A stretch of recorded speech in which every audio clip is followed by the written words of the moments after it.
March 16, 2026. Games Workshop drops an official animation, produced in-house by Warhammer Studios, titled Return to Armageddon, Warhammer 40,000 Animation. The description on Warhammer Community reads, Armageddon is burning, the Orks are without number, and a familiar face has returned to put steel back in the armies of Armageddon. What the animation contains: Lord Commissar Sebastian Yarrick, Old Bale Eye, the Hero of Hades Hive, raising a pilfered orc power claw above burning ash wastes and crumbling hive walls.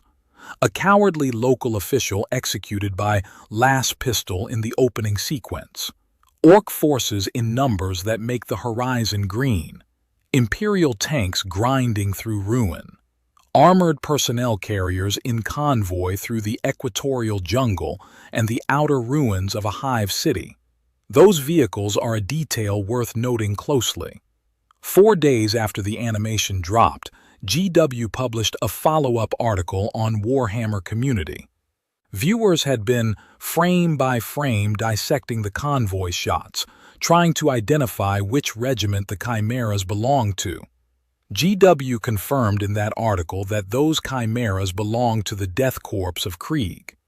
Death Korps of Krieg, a regiment from a different world, present in GW's flagship Armageddon animation because the Death Korps have a full active plastic range currently available on GW's shelves. Cadians are also identifiably present in the animation, for the same reason. Their plastic range sits in every GW store. The Armageddon Steel Legion, the Astra Militarum regiment native to this world, the indigenous force that has defended Armageddon for over 100 years of consecutive war, appear nowhere in the animation's runtime. No rebreather masks moving through ash, no mustard yellow greatcoats cresting a trench line, no Steel Legion identifiable anywhere across the full animation. That same March 20th follow-up article opened with a question GW wrote themselves. Did you forget the Steel Legion? A few of you did, and some were quick to ask, where are the Steel Legion? GW published that on their own website, about their own animation, about their own regiment. The lore justification followed in the same article. Armageddon has been at war for generations now, and the world's original Steel Legion defenders have been worn down to a fraction of their original strength. There are still plenty of them about, though they now represent just a fraction of the expansive Astra Militarum forces deployed across the world, supplemented by regiments from every corner of the Imperium. The official Warhammer Facebook account went further, responding in-universe to viewers asking where the regiment was. We can confirm that during the events of this animation, most Steel Legion regiments were engaged in a bayonet charge to retake a key bridgehead. 2 responses. 1 lore footnote buried in a follow-up article 4 days after release, and 1 joke. Channels across the hobby ecosystem responded within the week. Valrak published a video directly engaging with GW's answers titled, Games Workshop Responds to the Steel Legion Comments. What a... Asmogan published a direct reaction to the animation. Auspex Tactics returned to a story they documented years earlier, when the range itself was pulled from shelves. These creators are cited here as evidence of the scale of the backlash, not as sources of lore. But when major 40K channels converge on the same story in the same week, the community has already reached a verdict. The verdict was that GW remembered Armageddon and forgot the Steel Legion. That verdict isn't theoretical, it's documented. Before the argument lands, though, you need to understand what was lost, and why it matters more than almost any Guard regiment ever made. Armageddon is a hive world in segmentum solar, orbiting at 1.1 AU. The planet produces 10 million battle tanks every year. Its atmosphere has been contaminated across millennia by industrial byproducts, hydrogen sulfides from volcanic activity, and carbon oxides from the grinding machinery of a world that built itself entirely around manufacturing for war. The Warhammer Community's own official lore series on Armageddon is precise about the surface conditions. An average human requires mechanical assistance to breathe. Without a respirator, the air kills you. The rebreather masks aren't an aesthetic choice. The heavy gloves, the greatcoat sealed at the wrists against ash that never settles, the rounded helmet. This is what the planet demands of the men who survive it. Show a Steel Legion model to someone with knowledge of 20th century military history, and they place it immediately. Mechanized infantry, gas masks, armored columns, the visual grammar of forces built for industrial-scale warfare in toxic conditions. The regiment carries that language into the 41st millennium because the conditions that produced it are still present. Armageddon is still toxic. The volcanic activity is still ongoing. The ash is everywhere. The gear is survival equipment first, and it happens to look iconic second. The founding tabletop source for the Armageddon Steel Legion is Codex Armageddon, a third edition supplement published in 2000 by Andy Chambers, Jervis Johnson, and Gavin Thorpe. Cover art by David Gallagher. 32 pages. Produced for the Global Third War for Armageddon campaign GW ran that year. Alongside army lists for the Black Templars, the Salamanders, and Ork Speed Freaks, it contained the Steel Legion's dedicated mechanized infantry list, their first full tabletop identity. At the time, the supplement was unusual. GW hadn't often built campaign books around a single theater of war with multiple faction lists. Hobby historians now describe it as a precursor to the modern war zone format. What it established about the Steel Legion has remained canonical through every subsequent edition. Codex Astra Militarum 10th edition devotes pages 38 and 39 to the regiment. The structure is exact. Each regiment raised on Armageddon is composed of 12 companies, a mix of infantry, armor, artillery, and mechanized infantry. An infantry company at full strength fields 175 soldiers, a command section, a fire support platoon with 10 heavy weapons teams, and 3 infantry platoons of 50 each. These aren't superhumans. No enhanced physiology, no ceramite power armor, no centuries of psycho-conditioning. Recruits come from Armageddon's hives, crime-riddled industrial cities where entire gangs are conscripted at once because they already know how to fight and only need to learn how to follow orders. That ordinariness is the point. Armageddon is one of the Imperium's primary manufacturing sites for the Chimera armored personnel carrier, producing them for export across the wider Imperium. The Steel Legion fights accordingly. Infantry mounted in Chimera convoys, plowing through enemy positions at speed, dismounting to clear and hold, remounting to redeploy faster than a foot-mobile enemy can respond. Codex Astra Militarum describes the doctrine directly as fast deployment and mechanized warfare, rapidly redeploying convoys of vehicles, then dismounting infantry to sweep and clear. Over 90% of the regiment's infantry were mounted in Chimeras in the original Codex Armageddon Army list.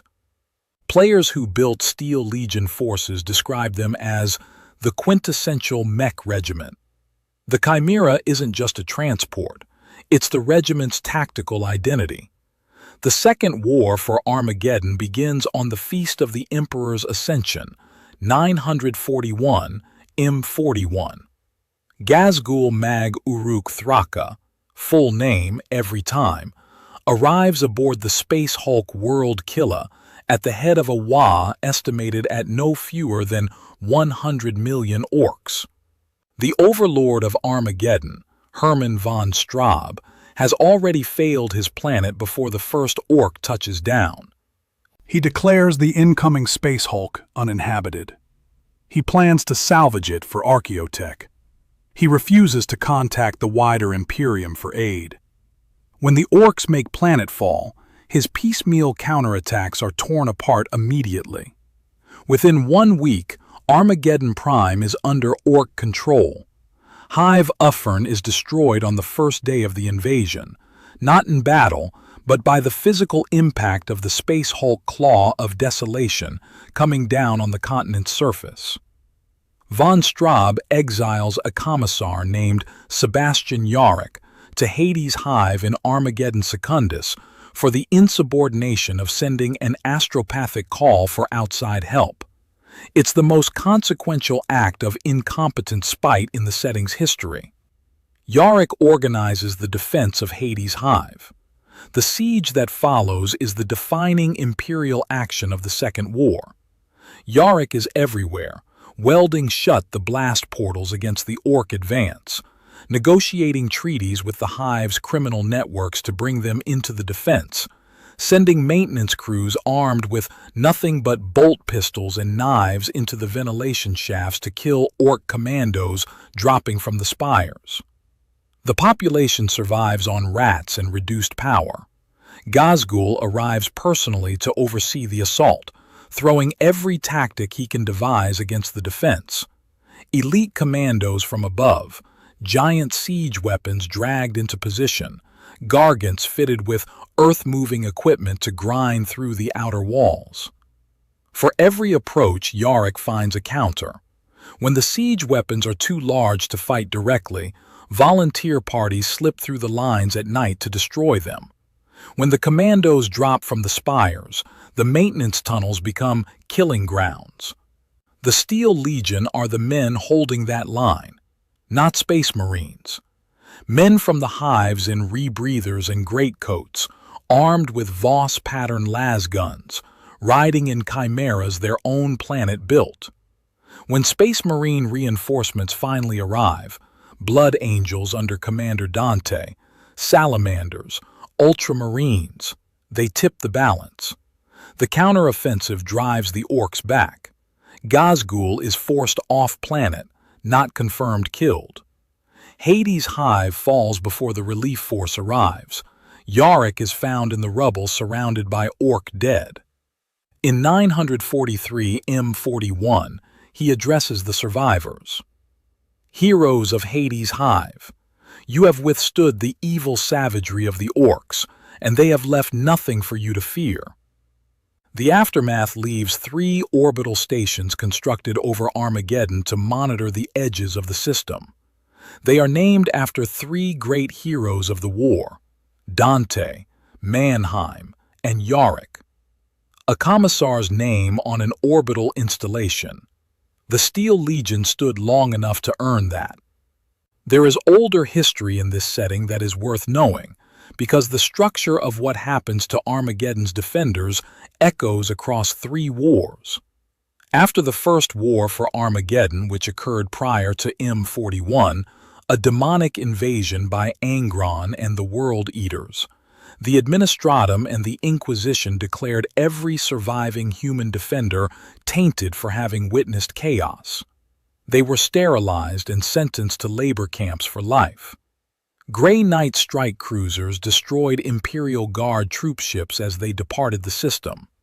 3 entire worlds in the Tremaine sector were put to the sword to silence a single company of stormtroopers.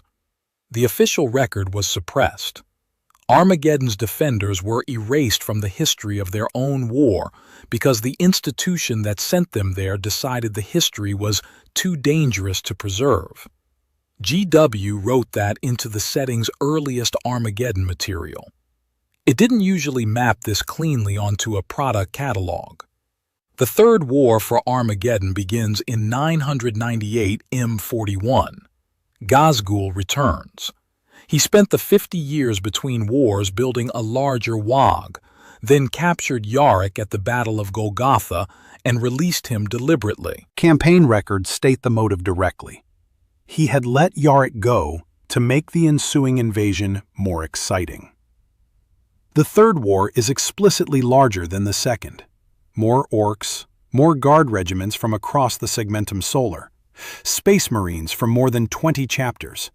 25 Steel Legion regiments are committed to the defense. There is no clean victory. Armageddon becomes permanent, grinding attrition.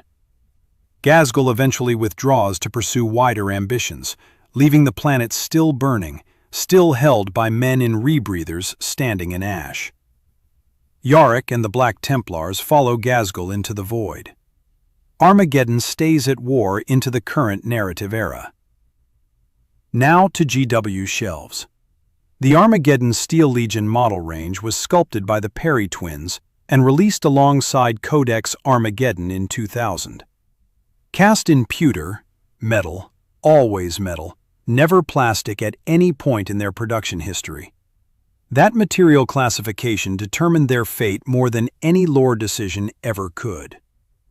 A hobbyist who spent years building and documenting the Steel Legion range wrote its commercial history with honesty. In many ways, the Steel Legion release was a bit of a last gasp of the metals.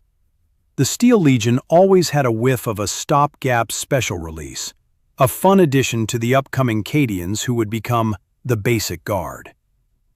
The Cadian plastic range arrived in 2003, 3 years after the Steel Legion launched. From that moment, the direction of the Guard's model range was settled. Cadians in plastic became the default regiment, filling every starter box, occupying every shelf, cheaper to produce and expand than anything cast in pewter. The Steel Legion, in metal, remained a niche purchase for a specific audience. The range was structurally limited from the start. 2 special weapon options, grenade launcher and plasma gun. 3 heavy weapon teams, missile launcher, las cannon, heavy bolter. Missile launchers and grenade launchers were packaged with the basic infantry squad and circulated widely. Las cannon and heavy bolter teams were rarer and now, on eBay, expensive. A sealed Steel Legion platoon box from 2001 currently lists at $450, individual squads at $97 and above. The collector market hasn't collapsed. It's calcified around people who know the range is finished and price accordingly. Because it's finished. During 9th edition of Warhammer 40,000, approximately 2021, Games Workshop placed the classic Steel Legion infantry range on last chance to buy.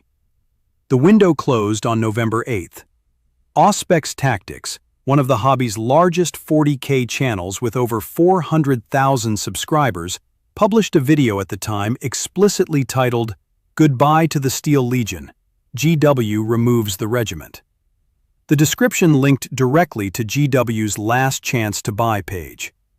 After the deadline passed, no new order could be placed. The community on r/Astra Militarum processed the commercial logic bluntly. Astra Militarum have one of the largest model ranges in the game, and the cost of maintaining 6 full regiment ranges with declining metal sales couldn't be justified indefinitely. What survived? Cadians, in plastic, regularly updated. Kazarkins, also plastic. The Mordian Iron Guard, discontinued. The Praetorian Guard, discontinued, existing now primarily as eBay collectibles, lots selling for hundreds of pounds. Metal regiments that never made the plastic transition were pruned, one by one, across a decade.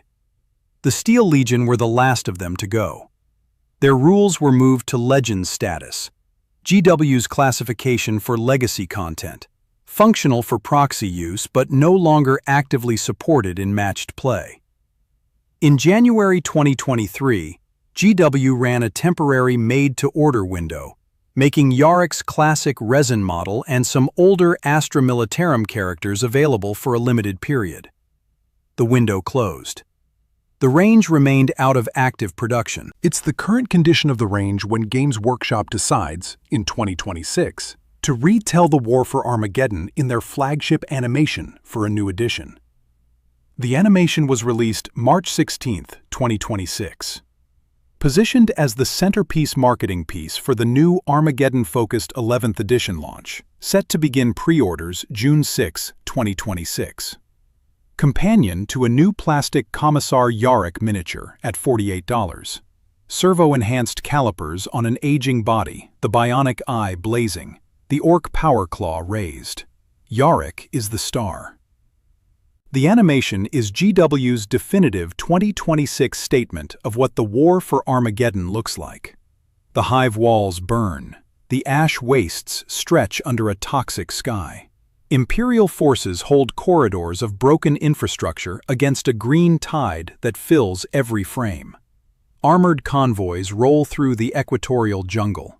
And in those convoy shots, when the camera holds on those chimeras in formation, the vehicles that are the Steel Legion's tactical signature, manufactured by the millions on this exact world. Viewers freeze frame. They enhance. They study markings. They ask the question. 4 days later, GW answers. The chimeras in those convoy shots belong to the Death Korps of Krieg. Death Korps of Krieg, a regiment from a different world. In this animation, because they have an active plastic range on GW's shelves. The same reason Cadians are visibly present.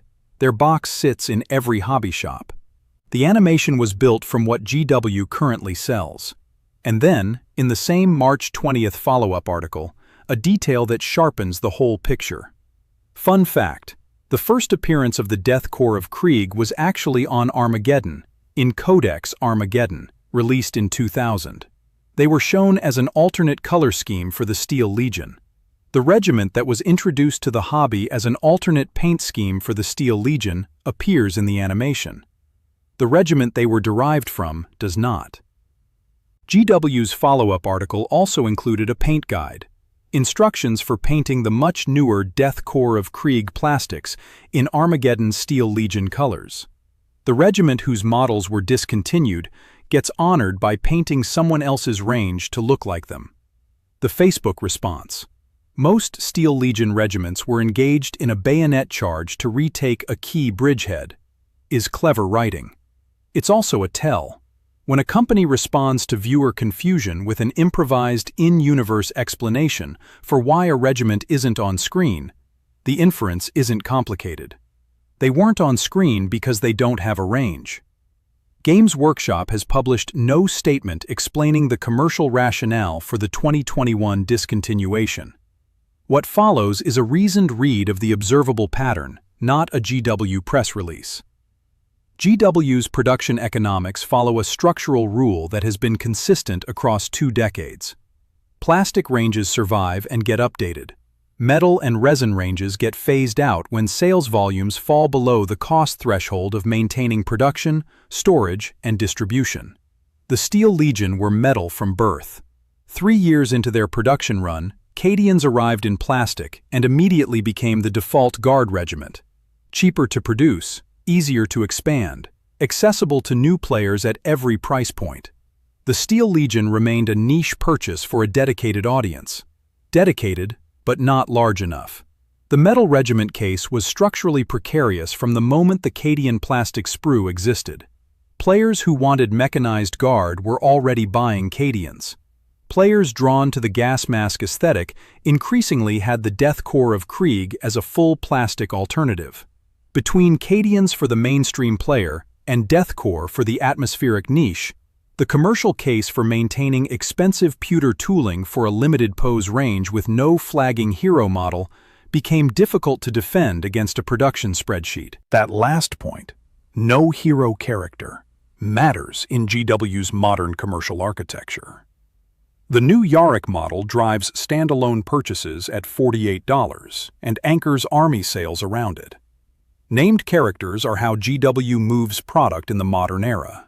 A dramatic backstory, a striking centerpiece sculpt, a reason for a new player to pick up a box without already knowing which faction they want to build. The Steel Legion's only approximation to a named hero is Yarrick himself, but Yarrick's tabletop rules aren't regiment-locked. He deploys with any Astra Militarum force. He is as much a Cadian character as a Steel Legion character in the mechanics. The regiment of anonymous men in gas masks has no flagship face to drive a launch. The Mordian Iron Guard, the same structural problem. Praetorian Guard, the same. Both discontinued. The pattern across the Astra Militarum's older metal regiments is consistent. The ones that reached plastic survived.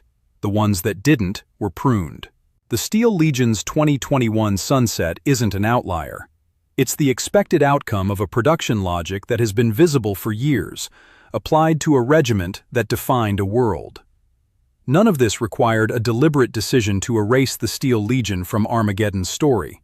It just required a web store policy and a 2026 animation brief that called for representing factions currently in production. The result was functionally identical to an erasure, even if no one in the room intended one.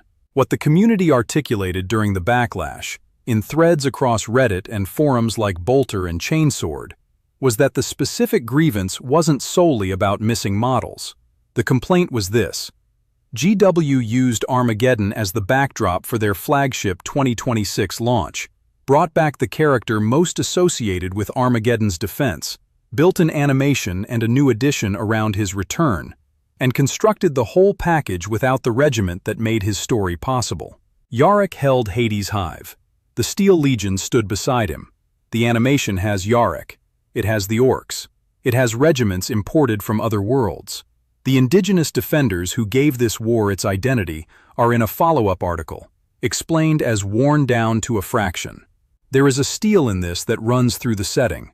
The Steel Legion is a regiment of ordinary men in an extraordinary universe, and that distinction carries particular weight in Warhammer 40,000. In a lore environment whose primary visual language is superhumans in ceramite armor, demon gods, and warlords whose campaigns span millennia, the Guard are the anchor to human scale. Specifically, the Steel Legion is the Guard at human scale, made concrete. Not noble warriors or heroic volunteers, but hive-gangers conscripted en masse, handed a Voss-pattern lasgun, loaded into a chimera their own planet built, and pointed at a Wa, 100 million strong. The rebreather is the face of that reality. A Space Marine helmet conveys invulnerability. The Steel Legion rebreather conveys exposure. It tells you immediately that the man wearing it's protecting himself against an environment actively trying to kill him, with equipment that might fail, in a body that can't survive without it. The mask isn't armor, it's a reminder of fragility. That's why it works visually. That's why a range with limited poses and no plastic release built a following that, 20 years later, is paying $450 for sealed platoon boxes from a secondary market. The Yarrick connection amplifies the loss. His name is on Armageddon's orbital station. The novel Hell's Reach, among the most celebrated Black Library fiction in the setting, follows the 101st Steel Legion Regiment at Hell's Reach Hive during the Third War, with named regiment characters: Colonel Saren, Colonel Riken, Major Krivas. These soldiers have a literary life beyond a single commissar's story. The regiment has an identity that extends beyond the man most associated with it. A Steel Legion mod for Dawn of War Winter Assault exists, with custom squad leader voice lines written specifically for these soldiers. Someone decided, in building that game's modding community, that the regiment had a distinct enough voice to deserve its own dialogue. That cultural weight is what makes the 2026 animation's particular choice so visible. GW built the animation around Yarrick's return to Armageddon and filled the frame with regiments from other worlds. Cadians got in. Death Korps of Krieg got in. The regiment that gave this war its human face. The regiment whose home world is literally on fire in every frame, was acknowledged 4 days later in a follow-up article explaining that they're out there somewhere, off-screen, depleted. Channels covering the backlash were documenting something the community had already processed, not generating it. The sentiment was fully formed before any creator made a video. The war was being retold without its regiment. The animation confirmed what the range sunset had implied. The two facts together, range discontinued 2021, regiment absent from 2026 flagship animation, form a pattern the community named accurately. Now for the precise statement of what is and what isn't gone, because this argument holds only as long as it doesn't overclaim. The Armageddon Steel Legions still exist in Warhammer 40,000 canon. GW confirmed it in their own rewatch article. There are still plenty of them about. Codex, Astra Militarum 10th edition, pages 38 and 39, covers the regiment fully. Their role in the Second and Third Wars for Armageddon remains attributed to them in current sources. No retcon has transferred their accomplishments to Space Marines or any other faction. The lore book, Armageddon, The Return of Yarrick, references them as active combatants in the Fourth War. In the current M42 narrative, they are still present on the planet they've been defending since 941 M41. The erasure is from two specific, documented, verifiable places. First, the classic metal infantry range isn't in active production, removed from GW's shelves as of approximately November 2021. Second, the flagship 2026 Armageddon animation contains 0 identifiable Steel Legion screen presence, while Cadians and Death Korps of Krieg are confirmedly present. Both facts are on the record. 10 days after the animation dropped, at Adepticon 2026, GW showed concept art for new Armageddon Steel Legion models. The copyright watermark on that concept art reads 2025. Stream watchers reported that GW described the designs as the earliest stage of production, approximately 2 years from release. The community split immediately on the interpretation. One argument: the 2025 copyright proves the range was already in development before the animation Firestorm. The announcement was timed to the new edition regardless of community reaction, and GW's standard product cycle accounts for the concept art to shelf timeline. The counter-argument: the backlash was loud enough that GW moved a reveal forward that wouldn't otherwise have come yet. Players on Bolter and Chainsword noted that being at the sketch stage typically means either a late edition codex wave or a release several years out, which further complicates the pre-planned regardless reading. Both interpretations have been argued extensively, and neither can be confirmed from outside GW's production schedule. What can be confirmed is straightforward. The new models are years from completion. The classic range isn't on GW's shelves. The animation does not contain them. Those facts don't change based on which reading of the Adepticon announcement is correct. The concept art itself drew mixed community reaction. Some concern that the design language had shifted significantly from the classic look, with added armor plating, different helmet profiles, and a new regimental emblem replacing the classic lightning bolt. That design debate is real and ongoing. What it confirms is that the return being promised isn't a reissue of what was sunset. It's a new regiment wearing a familiar name. The war for Armageddon has been running in this universe since 941, M41. 3 orbital stations orbit the planet, named after the men who held it long enough for the rest of the Imperium to matter. One of those stations carries Yarrick's name. He held Hades Hive with the Steel Legion beside him, in rebreathers, in greatcoats, in chimeras that Armageddon itself built. In 2026, Games Workshop built the most elaborate celebration of that war in the hobby's recent history. A flagship animation, a new edition, a new hero model, new campaign supplements. They brought back Yarrick. They brought Cadians.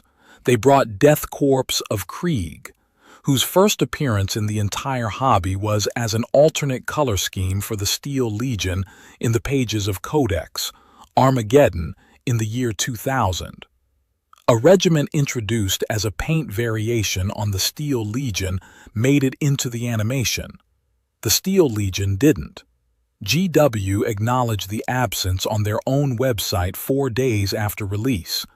They provided a lore justification in one article, a joke on Facebook, and within 10 days showed concept art for a future range still years from existing as a purchasable kit. The channels covering it cited the range sunset and the animation omission as two halves of the same story. Players across every platform understood it the same way. The range was always metal. It never made the jump to plastic. The Cadians did. The Death Korps did. The Steel Legion held Armageddon through 2 declared wars, and a third that never officially ended, were built by a company that eventually couldn't make the commercial case to keep them on a shelf, and were absent from the definitive 2026 animated retelling of the war that was theirs to tell. They didn't die in the war. They died in a marketing meeting. And the world they saved keeps burning without them in the frame. Subscribe for more stories like this.